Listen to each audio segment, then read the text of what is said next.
Okay, so ako po si Girly. Ako po ay bahagi ng isang organisasyon, yung Alliance for the Family Foundation Philippines Inc. Ako po yung presidente nito.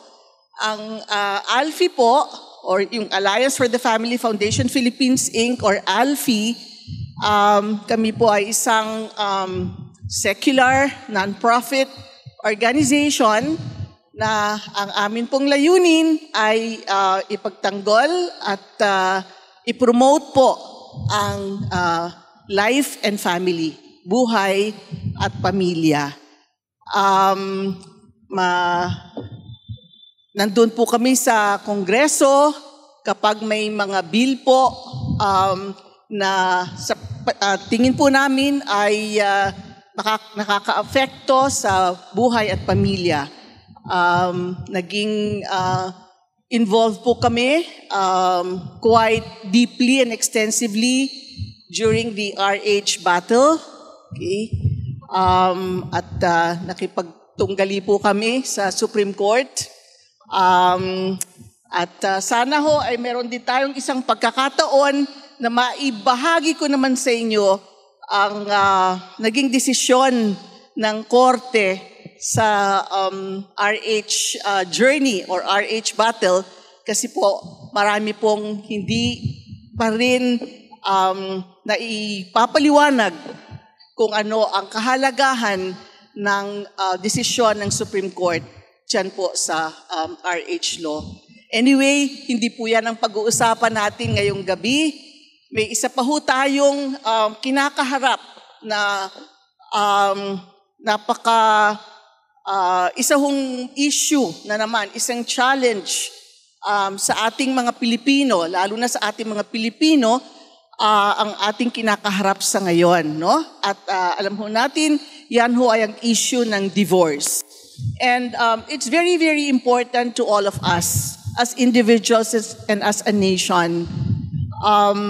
Kasi alam po natin na bukod po sa Vatican, tayo na lang po sa Pilipinas ang tumitindig, no? Laban sa divorce. Matibay po tayo.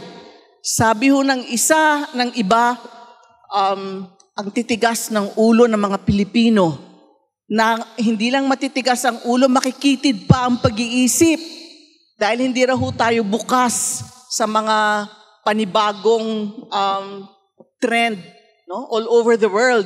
Tayo lang daw ho ang natira, no? So, yan ho kaya ay dapat nating ikahiya o dapat nating ipagmalaki?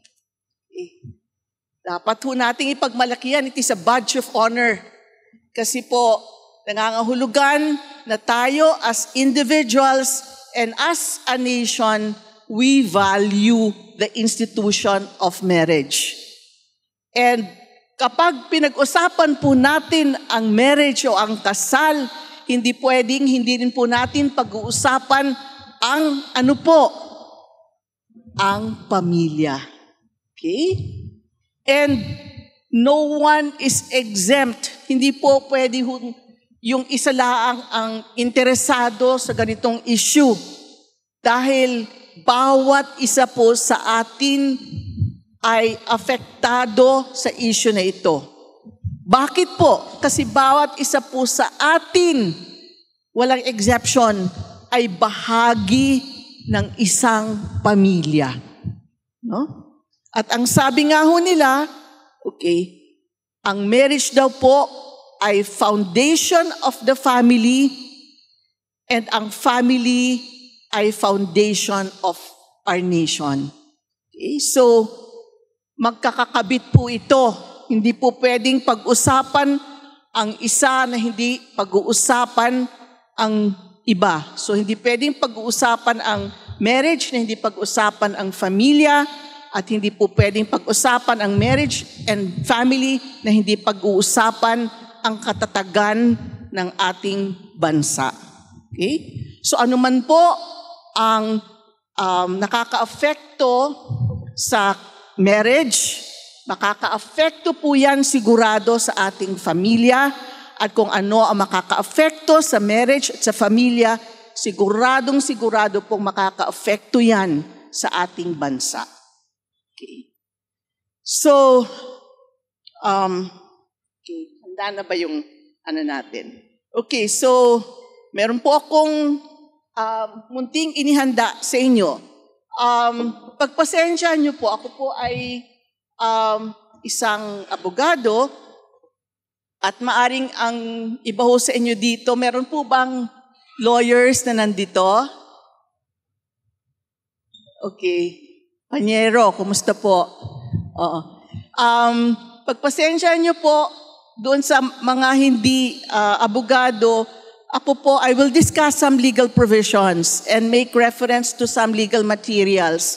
Sa tingin ko po, para po natin ma-appreciate ng mas mabuti ang issue ng divorce, kinakailangan po natin sigurong intindihin kung ano ang diborsyo, okay? At ito po ay magagawa natin kung tayo po ay ating pag-aaralan or atin pong titingnan, no, from a legal point of view. Kaya ano lang po kayo, para po kompleto po ang ating pagkakaintindi sa issue ng divorce. Okay. Saka nandiyan si Panyero, siguro matutulungan din ako mag-explain ng mga legal matters tungkol sa divorce.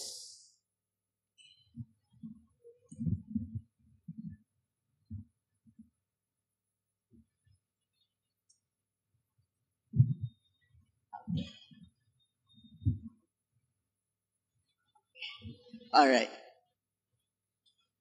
Okay. Alam po naman natin na ang simbahan ho ay dinescribe po ang marriage as a total union between a man and a woman, no? Yung Gaudium et Spes, Familiaris Consortio, okay, Humanae Vitae, yan po. Sinasabi na ang marriage is a total union between a man and a woman, and it is characterized by a total self-giving, po ba? And always open to the transmission of life. Now, ano po naman sinasabi ng ating batas? Ang ating batas sinasabi, lalo na po yung ating family code, sinasabi that marriage is a special contract of permanent union between a man and a woman. It is a man and a woman. At sinasabi rin po that it is the foundation of the family and an inviolable social institution. Okay. Yan po ang tandaan natin. It is a permanent union. Okay. It is the foundation of the family and an inviolable social institution. Yan po ang sinasabi sa family code. Okay. Now, ano po ba ang legal separation? Okay. So, lagi nating napapag-usapan, legal separation. But ano po ba ang legal separation? Ito po is the separation of spouses from bed and board only. Okay. And it permits the partial suspension of marital relations, but yung marital bonds po remain, no? So they remain, the husband and the wife remain married to one another. Okay.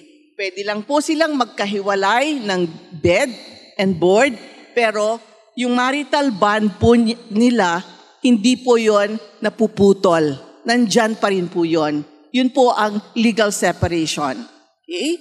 So, yun po, nagkakaroon din po dyan, kung may legal separation, may decree of legal separation, may liquidation of property regime, support and custody of children. Okay.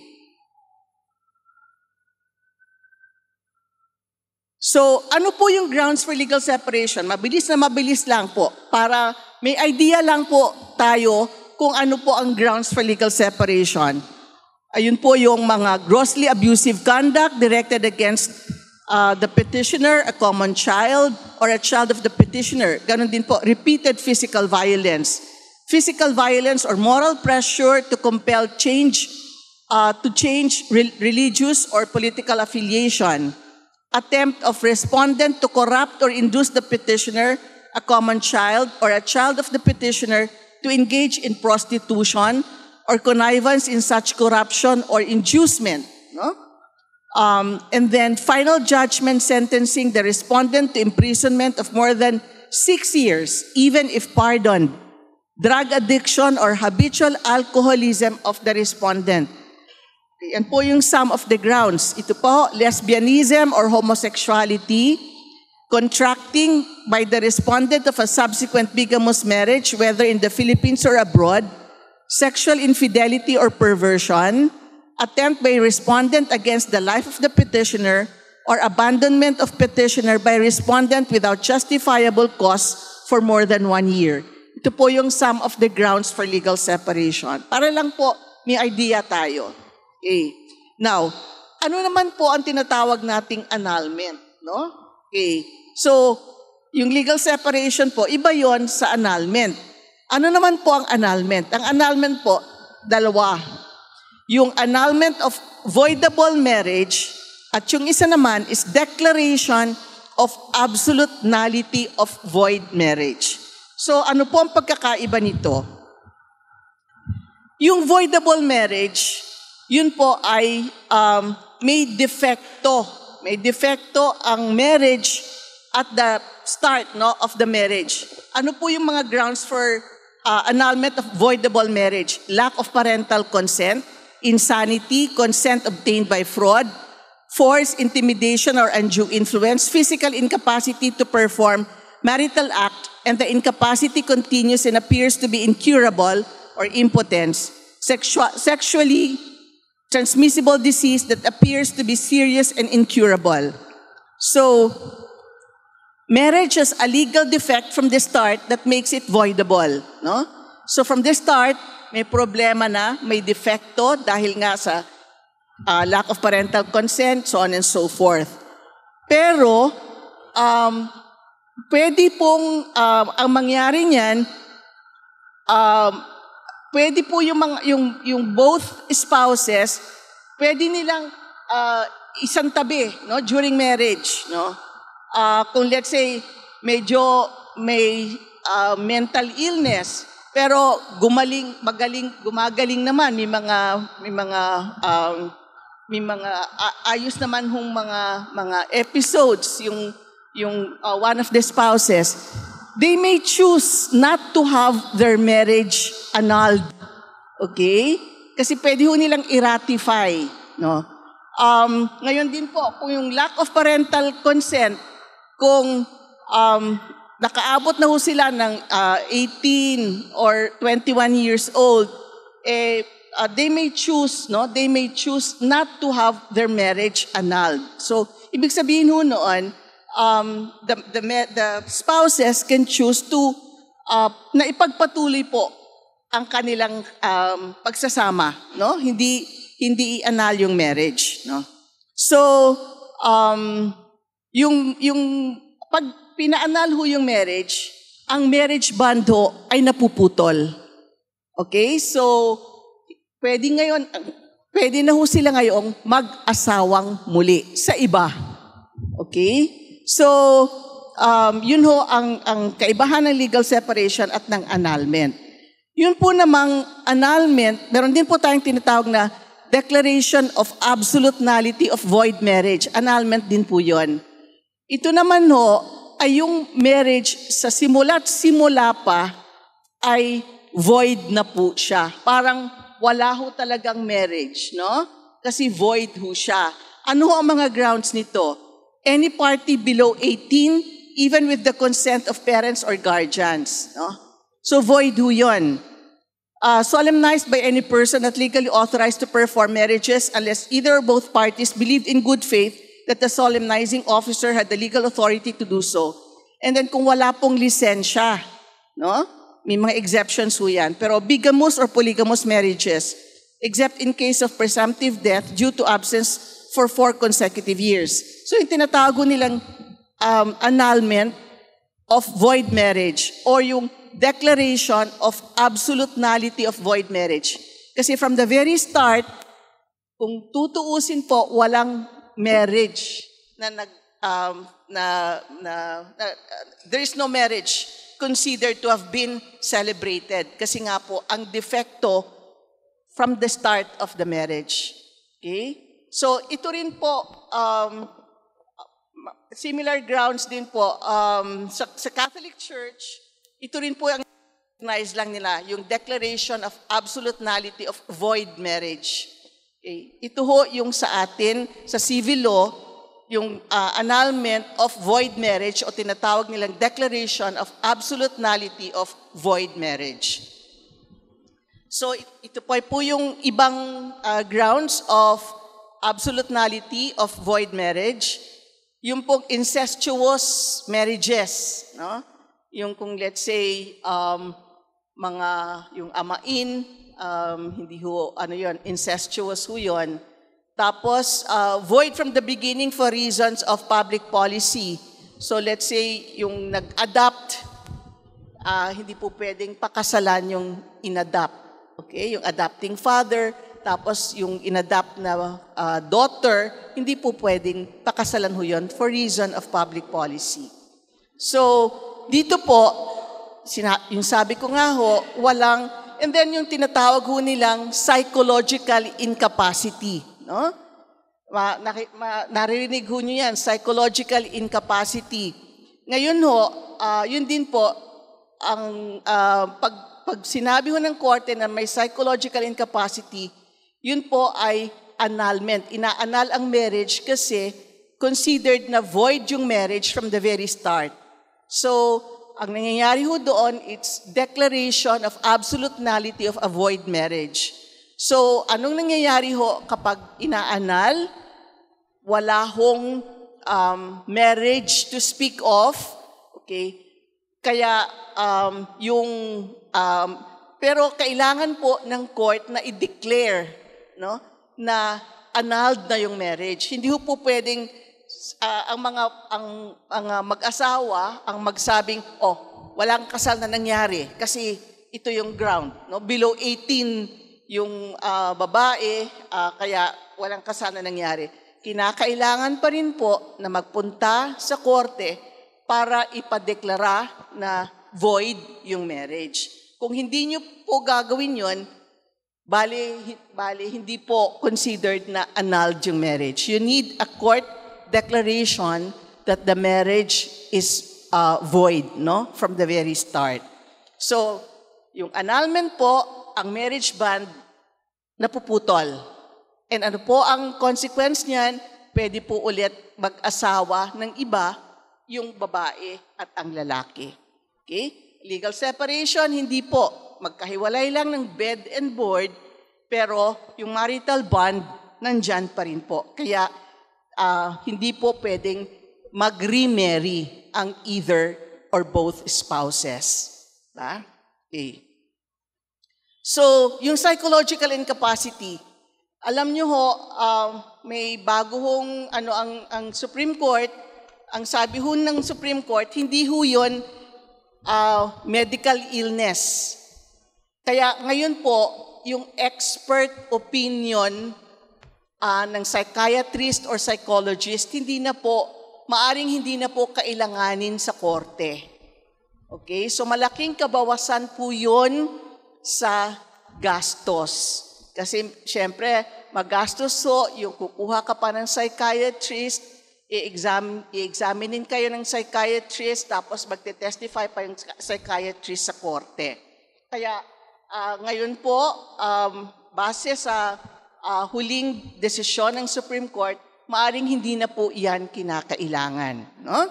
So, pero of course, may kinakailangan pong ipresenta na clear and convincing evidence na meron ngang psychological incapacity ang isang spouse. Okay. So, ano naman po ang divorce, no? Okay. So, ang divorce naman po, it is a decree by a court that a valid marriage no longer exists for causes that may have developed after the marriage celebration.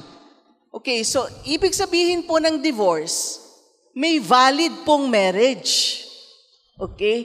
Pero, in the course of the marriage, nagkaroon po ng problema. Nagkaroon po ng grounds para yung valid marriage ideklara ng korte na invalid. No? So yun ho ang malaking diferensya. Sa divorce, at the start, walang problema ang marriage, valid marriage. Pero, in the course of the marriage, grounds na nangyayari, because of that, yung spouses, they go to court and have their marriage invalidated. No? So ano po ang resulta ng divorce? Ganon din po. Napuputol po yung marital bond, and then yung spouses are free to remarry. Yun naman po ang gusto ng mga taong nagpapa-divorce, no? Or karamihan po sa kanila na after the court has given a decree of divorce, then sabi nga nila, they have a new lease on life because both of them will be able to remarry. So, yun pong divorce, sa ibang bansa, meron tinatawag pong no-fault divorce. So, walang kahit na yung sinasabi na irreconcilable differences. Napaka-broad ho nun, di ho ba? So parang walang fault. There is no need for them to cite any grounds or to blame one another. No? They don't have to do that. No? So, sasabihin lang nila, irreconcilable differences. Ano ba irreconcilable differences? Hindi kami magkasundo. No? Hindi naman kinakailangan pang sabihin kung ano yung hindi pinagkasunduan and all that.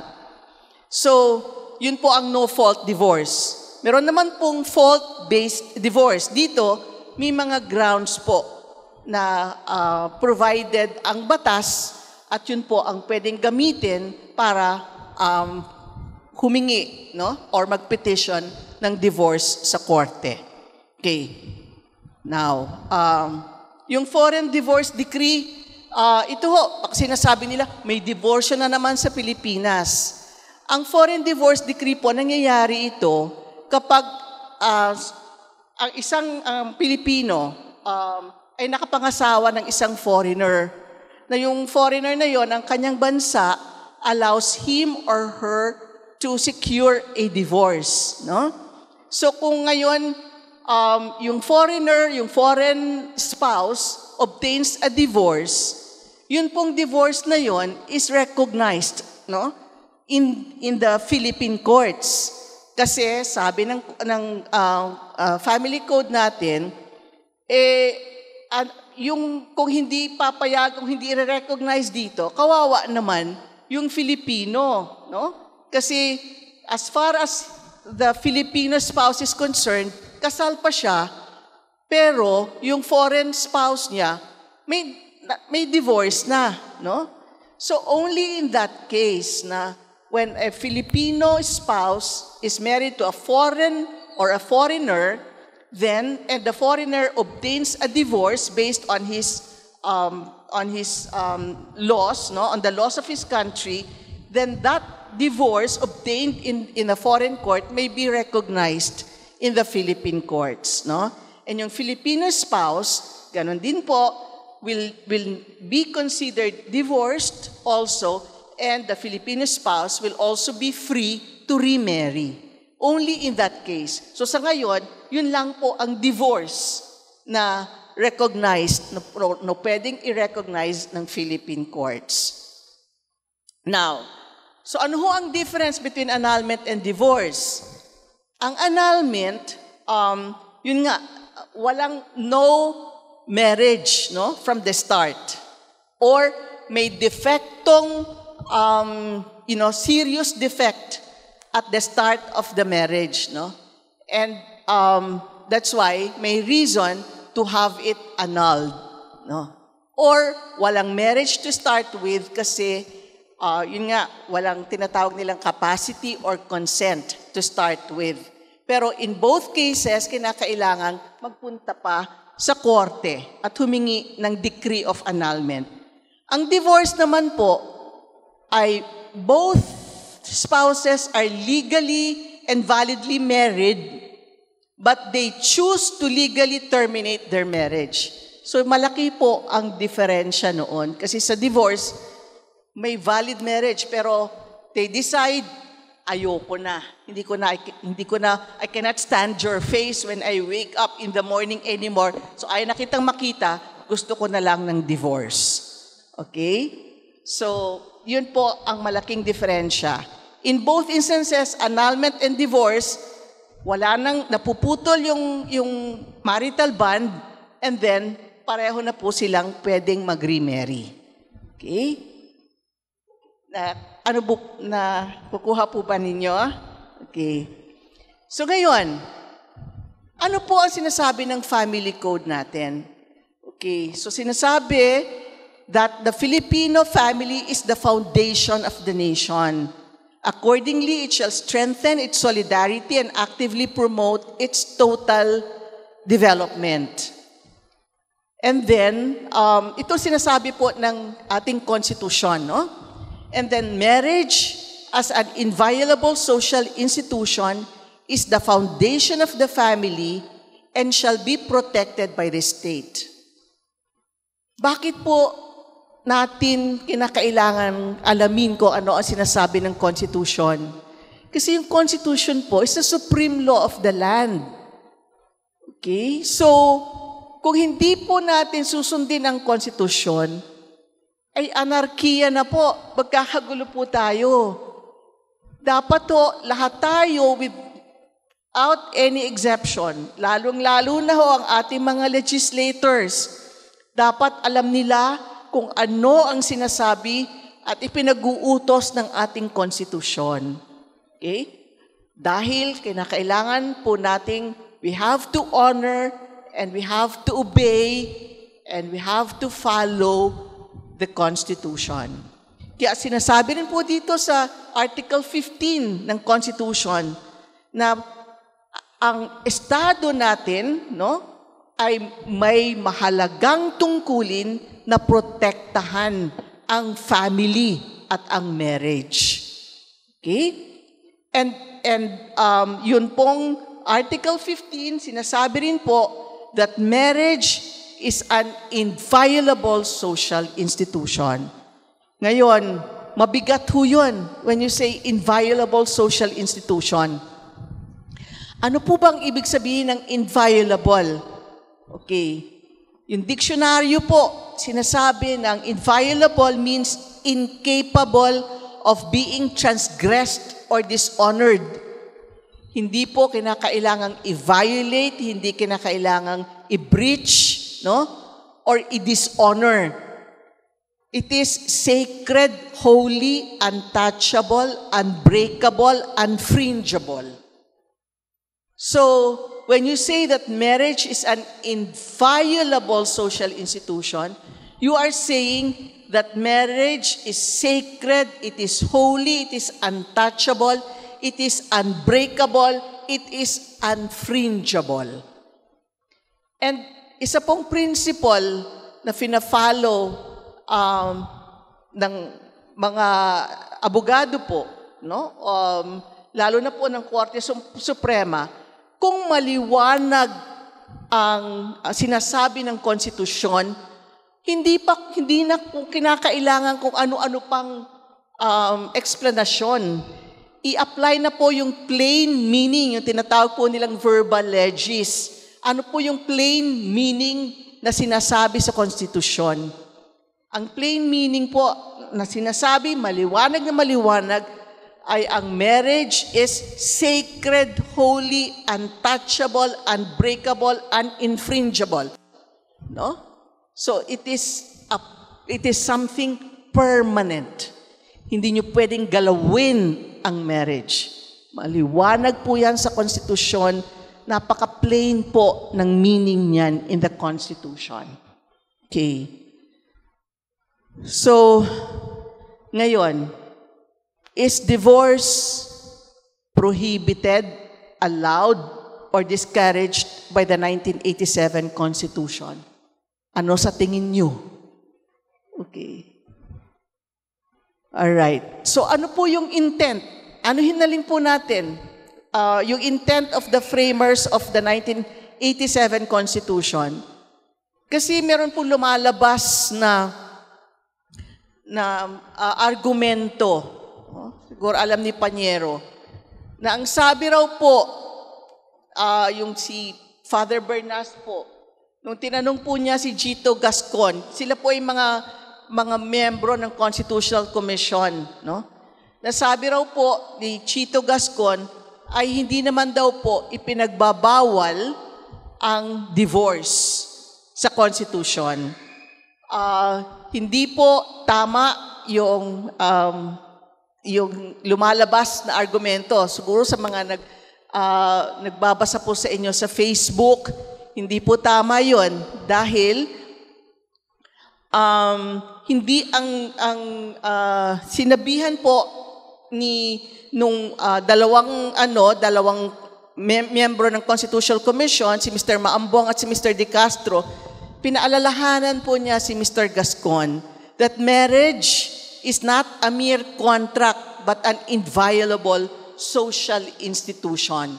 So, hindi yun isang kontrata lamang. Okay? At yun ay isang inviolable social institution.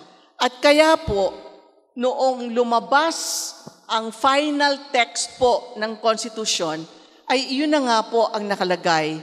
Marriage as an inviolable social institution is the foundation of the family and shall be protected by the state.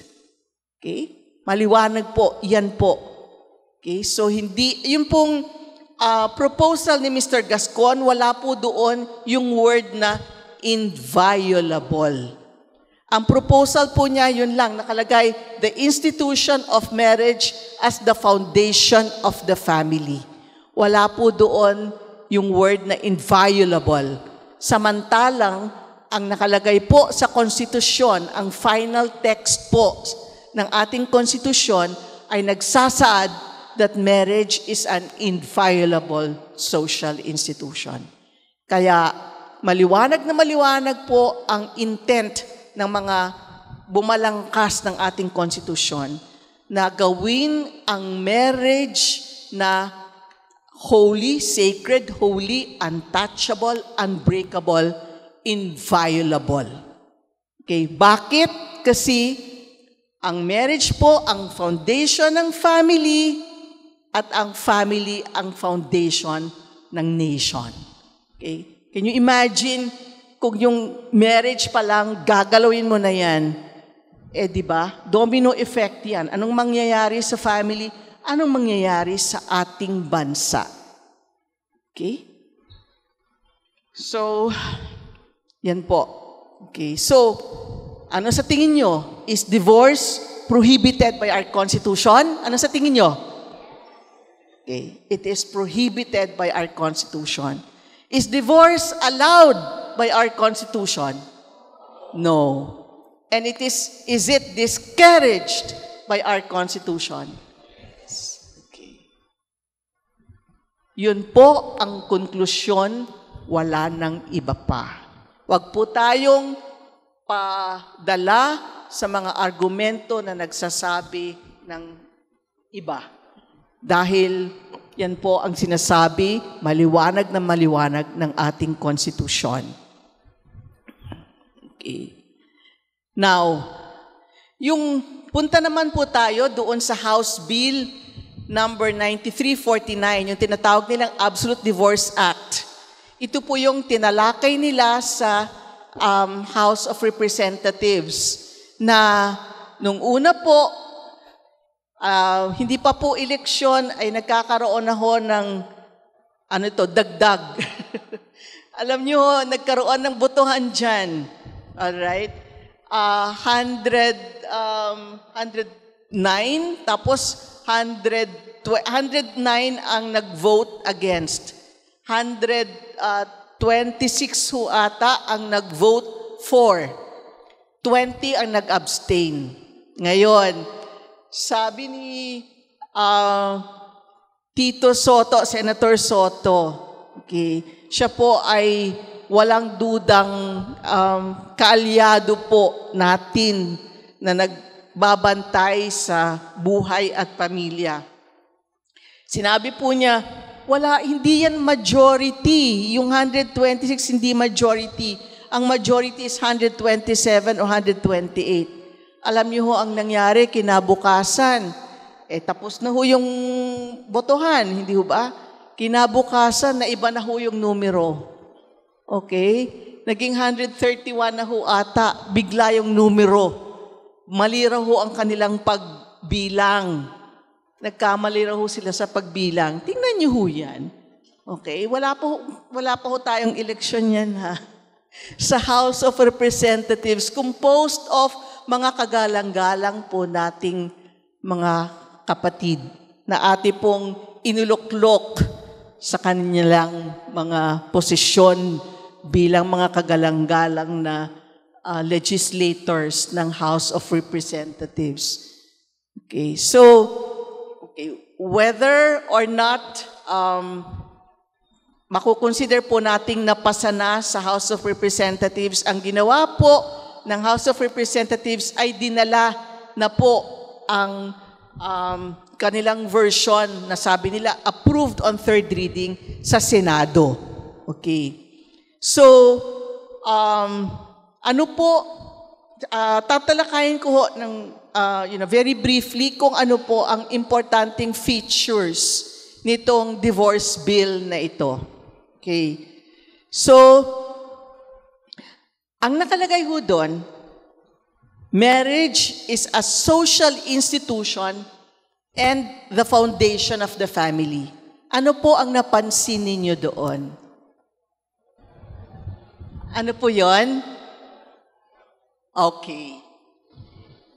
Wala yung term na inviolable. Conveniently, nakalimutan ho nila o kinalimutan nilang ilagay doon sa bill na yon. Bakit kaya? Diba? Ang nakalagay lang doon, marriage as a social institution and as the foundation of the family. Biglang nawala yung inviolable. Okay. Hindi nila mahanap-hanap. Siguro may nagtago, ayaw ilabas. Okay. Conveniently, kinalimutan nila. Okay. Isa pa ho, nakalagay nila doon, divorce is an alternative mode for the dissolution of an irreparably broken or dysfunctional marriage. Sinabi nila, alternative mode, no? For the dissolution. Okay. Pero, okay, sa totoo lang po, yung grounds na sabi nila pwedeng gamitin para under this bill, yung grounds po right now ng legal separation, yung grounds po ng annulment of voidable marriage, yung grounds for annulment of void marriage. Tapos marami pa po silang idinagdag, irreconcilable differences. Kapag hiwalay na kayo for 5 years, in fact, pwede ho rin yun na gamiting ground for divorce. Kung may decree of legal separation for the past 2 years, pwede rin po yun. So, plus. Yung lahat ng grounds sa ngayon, plus, yun po ay ginawa nilang grounds for divorce under the, sabi nila, approved divorce bill. So, at the end of the day, ang divorce will be the only mode for the dissolution of what they say is an irreparably broken marriage. Wala nang choice. Kasi lahat-lahat inilagay na nila doon. May menu na of grounds. Magpupush lang kayo kung alin doon ang you think is applicable. Mag-i-push nyo lang yung irreconcilable differences, tapos na eh. Yun na lang eh. Diba? So, it is not going to be an alternative mode. It is going to be the only mode for the dissolution of an irreparably broken or dysfunctional marriage. Nakalagay, under limited grounds. Anong under limited grounds? Lahat-lahat na nga kinuha nyo na eh. Isinali nyo na dito eh, nagdagdag pa kayo. Anong ibig sabihin na under limited grounds? Sino ba ang niloloko? Diba? And then it says here, save the children from the pain, stress, and agony consequent to their parents' constant marital clashes or irreconcilable differences. Ipakikita ko sa next slide na sa ibang bansa po, napakarami na pong pag-aaral na ginawa. Those who bear the brunt of the separation of parents are the children. Sila ho ang tunay na nagsasuffer because of the separation of their parents. No? So, and then nakalagay dito, grant the divorced spouses the right to marry again. Yun lang naman ho ang selling point nila eh. Ang sinasabi nila, naku, magkakaroon kayo ng panibagong buhay dahil makakakita kayo ng panibagong kaligayahan sa piling ng iba. Okay? And that is the main selling point of the divorce bill, that you will be able to remarry and have a new lease on life. Tingnan po natin kung sa experience ng ibang bansa, ganyan nga po ang nangyayari. Okay. So, ito, iba pang nakalagay ho doon, state has the mandate of strengthening marriage and family life by undertaking relevant prenuptial and post-matrimonial programs and activities adequately funded by the government. Nakakatawa naman ho, puputulin nila, sisirain nila ang marriage, and then ngayon, they talk of, strengthening marriage by all of these prenuptial and post-matrimonial programs. Bakit hindi ho gawin yan ngayon? At para maprotektahan at ma-strengthen ang marriage, bakit hindi gumastos ng pondo ng tao, no? Para matulungan ang mga troubled marriages, para matulungan ang mga batang nagsasuffer kasi produkto sila ng broken marriages. Bakit kinakailangan magkaroon pa ng divorce bill bago ang Estado ay gumalaw at gumastos para sa pagprotekta at pag-strengthen ng marriage? Talaga namang duty ng Estado ayon sa konstitusyon na protektahan at palakasin ang marriage at ang pamilya. Kalagay din ho dito, summary judicial proceedings. Bakit hindi gumawa ng paraan na sa ngayon ma-abbreviate ang proceedings, no? Court-assisted petitioners, expeditious and inexpensive. Sa totoo lang naman ho, medyo may kamahalan nga magpaanal, no? Even legal separation. So, pat may magagawa naman hong paraan dyan para maging expeditious, less costly, less expensive ang proseso. Bakit kinakailangan ng isang radical na solusyon katulad ng divorce kaagad-agad? Hindi naman ho siguro kailangan na kaagad doon ang direksyon. May mga magagawa pa namang ibang bagay bukod sa divorce. Kaya ito ho yung grounds nila for absolute divorce, grounds for legal separation, yung sinasabi ko nga ho, may 2 years na of divorce of legal separation decree, tapos grounds for annulment, separated for at least 5 years, psychological incapacity, irreconcilable differences, domestic or marital abuse. Okay. So, isipin lang po natin, does divorce promote the common good? Is divorce a step toward progress? Okay. So, ito lang po yung results of research studies. Okay? Para lang ho may idea tayo kung ano ang nangyayari sa ibang bansa. No? Results po ito ng research studies. Hindi ho ito basta scientific po ang pag-aaral na ginawa nila. 80% of couples who are very unhappy with each other but avoided divorce and remain married are happy 5 years later. So nagagawaan po ng paraan, no? 80% ho yun. While only 20% of those unhappy spouses who divorce and remarried are happily remarried 5 years later. So 20%, yung sinasabi nilang panibagong buhay, only 20% of those couples, no, who remarried, no, are happily remarried 5 years later. And then majority of divorces do not occur in high conflict marriages, but in marriages where one or both spouses feel they are not as happy as they could be, no? So konting problema, divorce ka agad. Kasi meron kayong option eh. May opt-out option, no? Kung ganyan ka, hiwalay na tayo. Ayoko nang makita yung mukha mo. I-divorce na kita. Ganun eh. Wala na yung concept ng commitment, ng lifetime commitment. Nawawala.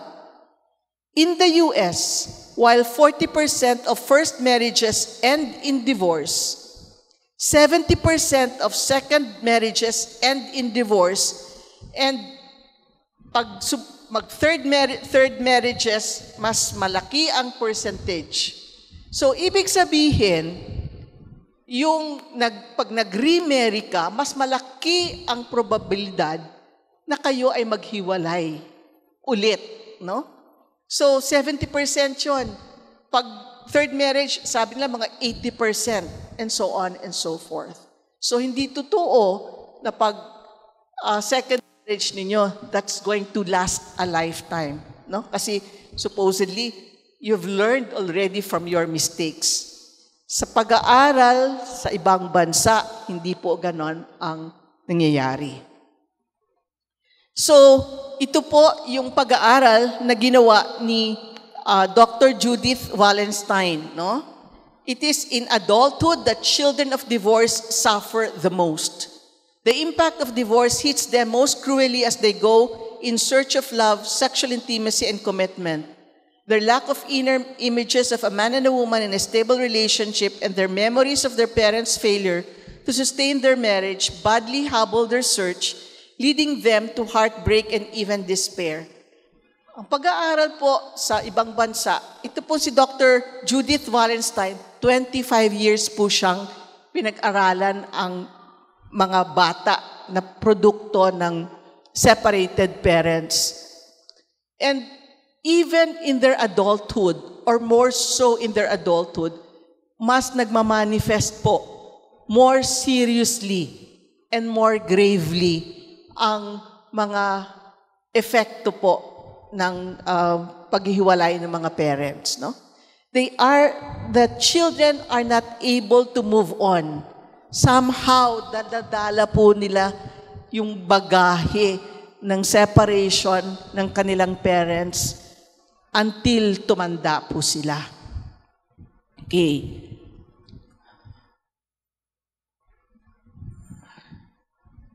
So, ano ito? Yung effects on children of divorced parents, experience more physical and mental illness, fare worse in school, more likely to give birth as teenager, to never marry, to experience their own divorce if they do marry, to earn less, to die 5 years earlier, to cohabit before marriage as young adults. Yan po ang mga epekto sa children. Okay. Alam po ninyo nung nasa isang forum po ako, no? And then sabi nung kasama ko who is for divorce, sabi niya, si Dr. Wallenstein, for divorce yan eh. Hindi yan against divorce.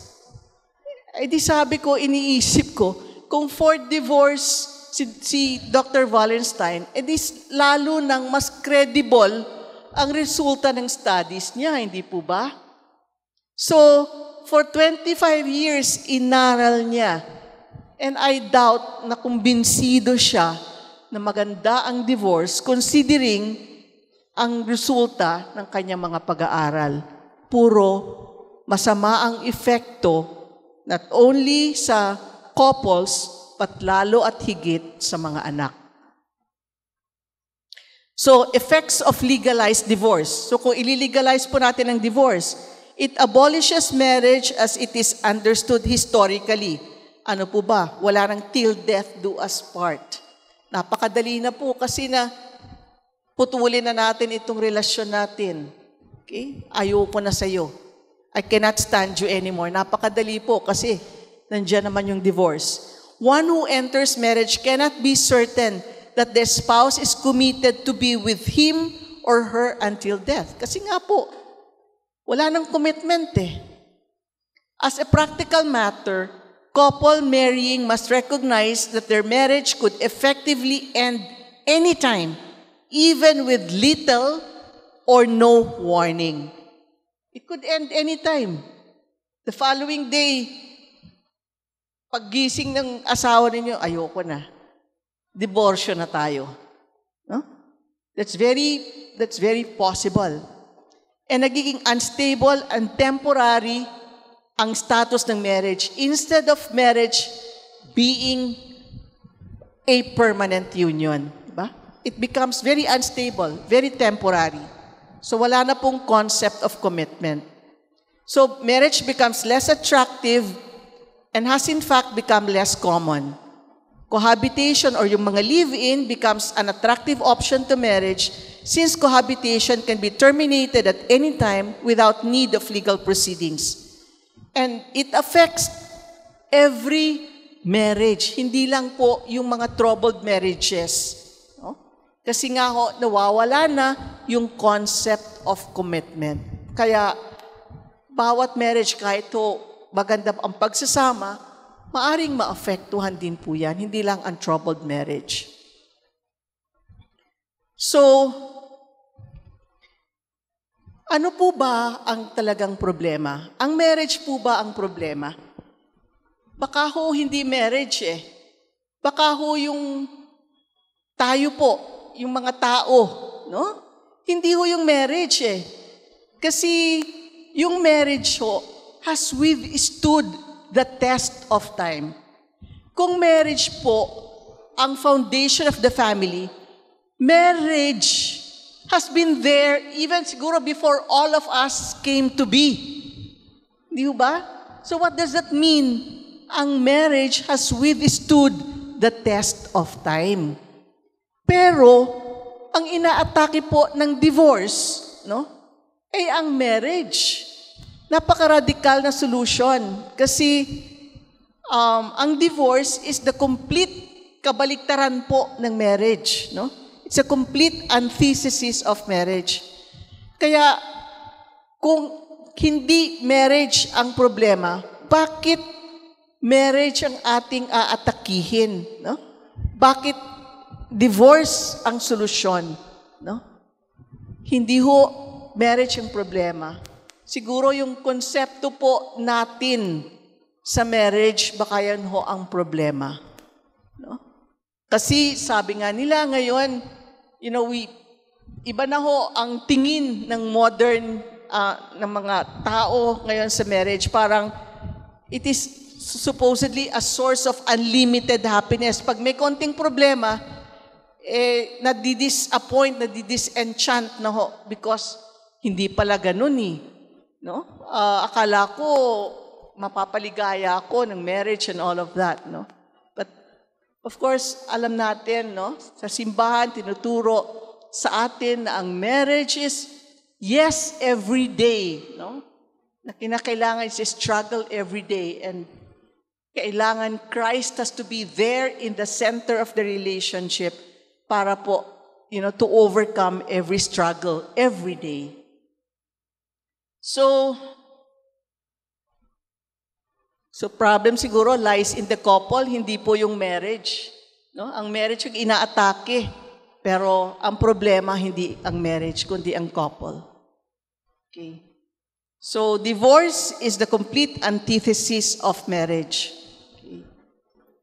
So ano ho ang pwede nating magawa? Okay, so alam nyo ho, kami sa Alfie, lagi po kaming present, no? Sa House of Representatives. Tapos na ho, ngayong kongresong ito, tapos na ho sa House of Representatives. Ang battleground na po, sabi nila is sa Senate. Tingnan po natin if they will touch the bill, the divorce bill in the Senate. Sana po hindi. Eleksyon na po next year, 2025. No? We will elect a new set of senators and a new set of congressmen or representatives. No? Pero bawat congress ay kanila pong ini-introduce ang divorce bill. Alam niyo po ba, konting kwento, ang ALFI po was established as a reaction to a pending divorce bill 21, 22 years ago. Hanggang ngayon po, lumalaban pa rin kami sa divorce. So, kung hindi man ho itackle ng Senado ang divorce bill, this Congress until May of 2025, sisiguraduhin ko po sa inyo, sa susunod pong Kongreso, nandyan po ulit ang divorce. And as I said, it is an issue that concerns each one of us. So we cannot be indifferent po. Dahil each one of us is affected by this issue. So we have to make our voices heard, no? Sa Senado, sa House of Representatives, sa Senado, pumunta po tayo sa mga pag-uusap at sa social media po. I'm sure may mga mobile phones po kayo. Mag-like kayo sa mga, mga messages po dyan. Marami po kayo magagawa. Mag-post kayo ng mga messages because our legislators listen. Akala ko nga ho, sa totoo lang, napaka-popular ng divorce bill. But by the result of the voting in the House of Representatives, it turned out, hindi naman po talaga pala popular ang divorce bill. Nakikipaglaban pa rin po ang Pilipino para sa pamilya, no? At para sa kasal.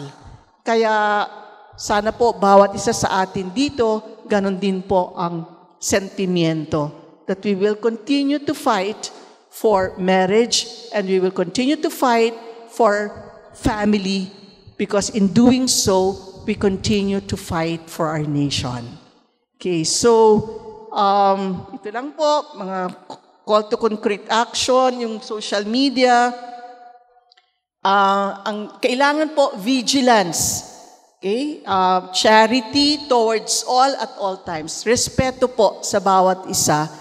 Pero vigilance po dahil our family, the family, marriage, it's under attack. Ang dami pong threats ngayon. No? Lalo na po sa atin, tayo po ang center of attention worldwide. Tinitingnan nila, ang mga Pilipino ba? Tingnan natin kung tatagal ang pagkatigas ng ulo nila. Kasi tinitingnan po nila kung hanggang saan tayo titindig for marriage and for family. Okay, so as long as we love, care, and believe the Filipino family will live and flourish. And as long as we put Christ in the center of every relationship, that we put Christ as the center of our family, I'm very sure our family will continue to live and flourish. So, sana po, kuha po kayong something na worthwhile na isi-share po ninyo sa inyong mga kaibigan, sa inyong pamilya, para po tayong lahat, sama-sama po tayo, mas malakas na po ang boses natin na atin pong maipagdepensa ang ating pamilya at ang kasal. Okay? Mabuhay po ang pamilyang Pilipino. Salamat po.